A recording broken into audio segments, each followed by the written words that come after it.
This has been an insane year for Forge of Empires. We've had 11 events this year, 1 new age, a new world added on many servers, and several new methods of extorting money from players. So join me as we travel back in time to review the year before we return to the present to rank the best of Forge of Empires in 2022.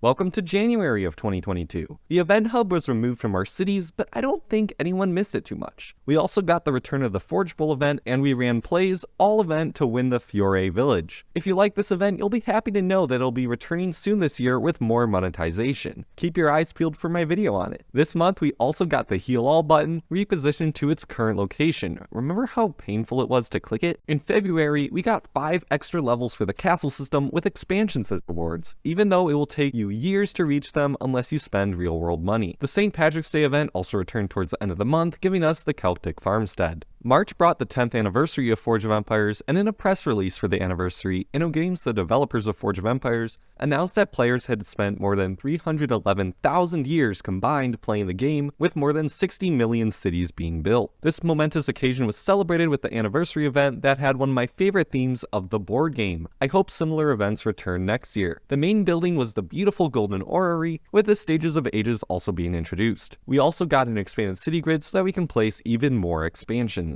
In April, we got Space Age Jupiter Moon, bringing with it another reskinned colony for the 4th age in a row. Yay! Here's hoping the next age brings something a little bit different. Right at the beginning of May, we got the return of the archaeology event, and we dug through tons of dirt for the Butterfly House set. But that's not all. We were also introduced to Forge Plus, another monetization scheme. And I still can't even buy it if I wanted to, it just doesn't show up in my shop. There was also a change where your city's happiness no longer affects the points gained from battles, which helped reduce load on the servers. In June, we got the soccer event and had a chance to win the Gentiana Mill and even more track pieces for our hippodromes. Unfortunately, this awesome event was overshadowed by the introduction of ads to the mobile version of the game. At least they mostly stay out of the way, except for when you try to go to your tavern, collect incidents, aid all, or just open your quest menu. The only good thing that did come from the introduction of ads was the Aid All button, which makes it a lot easier to aid all of your friends and guildmates, especially if you're on browser version. At the start of July, we got the Wildlife event, which is one of my favorite themes, bringing with it the Animal Crossing. Also, July is when I started my YouTube channel that you're watching right now. I'm going to have an end-of-year video about my channel in general coming out next week, so stay tuned. But we didn't have just one event in July, we also got the brand new Fellowship event right at the end of the month, which gave us the Heroes Tavern, one of my favorite looking buildings. The big change of August was removing ads from the game, albeit for the low price of too much money per month as bundled with Forge Plus. Due to the Fellowship event lasting much of August, the next event, the Summer event, didn't appear to take us sailing until the 1st of September.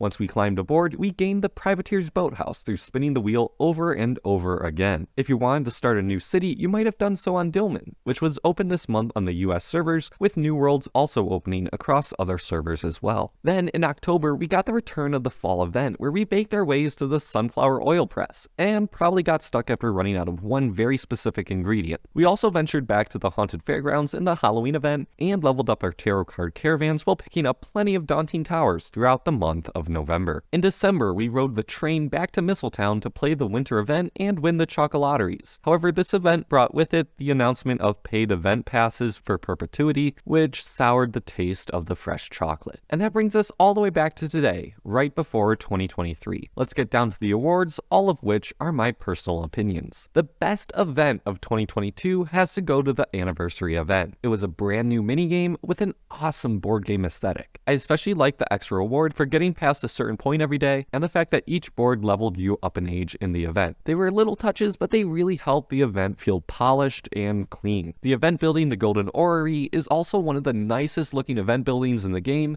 and has pretty good boosts. The anniversary event was also the introduction of the Stage of Ages, which is once again a great looking building with awesome boosts. I'd have to give the honorable mention to the 2022 winter event, as you can't beat the thematic snowy city, great prizes, and fun mechanics. Next is the award for the best event building of 22, and I'm going to have to give this one to the Heroes Tavern from the Fellowship event. It's simply an awesome value in terms of its 5x4 size, great attack boosts, and forge point production. It can also fit into nearly any city with a really awesome design, and it even has a little knight that walks around your city if you have animations on. However, close behind it has to be the Fiore Village. While it would best fit design-wise in an Iron Age town, even Space Age players can enjoy its great defense boost for attacking armies, and its loads of goods, guild goods, and forge points. There's one more award, and that's for the best new building that isn't a main event building. Unfortunately, many of these buildings, such as the Forge Fountain or Cobalt Lagoon, are only available from event passes and not for free, so I'm not counting any of those. The winner of the best new building then has to go to the Daunting Tower. It's small, it's mighty, and it's one of the most unique buildings ever added to the game. You can place them whenever and get an incredible 50% attack boost for 24 hours. The closest runner-up in my opinion would have to be the Stage of Ages, which would be great if you need previous age goods and attack boost, and it looks amazing too. What was your favorite moment in the game during 2022? Let me know in a comment down below. And if you made it this far, you might enjoy my video on how best to level your great buildings,